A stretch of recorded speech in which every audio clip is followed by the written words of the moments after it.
BRICS एक ऐसा संगठन जो अब केवल एक समूह नहीं रह गया है, बल्कि एक नई वैश्विक शक्ति के रूप में उभर रहा है। इसके सदस्यों में ब्राजील, रूस, भारत, चीन और दक्षिण अफ्रीका शामिल हैं। यह संगठन अमेरिका और पश्चिमी देशों के वर्चस्व को चुनौती देने का प्रयास कर रहा है।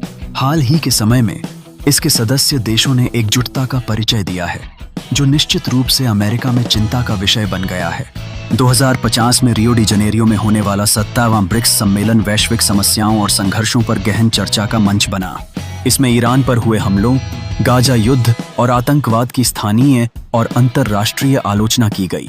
भारत ने पहलगाम हमले का मुद्दा उठाते हुए कहा कि ट्रंप की नीतियां भेदभावपूर्ण हैं। इस सम्मेलन में ब्रिक्स ने संयुक्त रूप से एक नए वित्तीय ढांचे पर विचार करने और डॉलर पर निर्भरता कम करने का भी संकल्प लिया।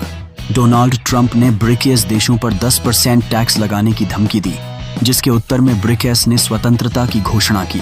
उन्होंने यह स्पष्ट किया कि भविष्य में उन्हें अपनी खुद की करेंसी और बैंक बनाने का इरादा है, जो अमेरिका के डॉलर पर निर्भरता को खत्म कर सकता है।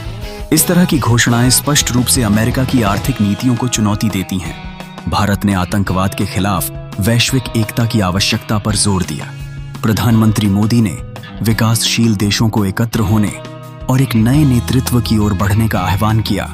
यह केवल एक सहयोग नहीं, बल्कि ब्रिक्स का भविष्य का चेहरा बनने की दिशा में एक महत्वपूर्ण कदम है। अब सवाल यह है कि क्या ब्रिक्स एक नया सुपर पावर बनने में सक्षम होगा?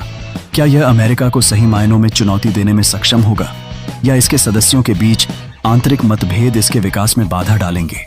ये महत्वपूर्ण प्रश्न आने वाले समय में वैश्विक राजनीतिक परिदृश्य को बदल सकते हैं। यदि आप इस वीडियो में दी गई जानकारी को पसंद करते हैं तो इसे शेयर करें और अपनी राय हमें कमेंट में बताएं। ब्रिक्स या अमेरिका?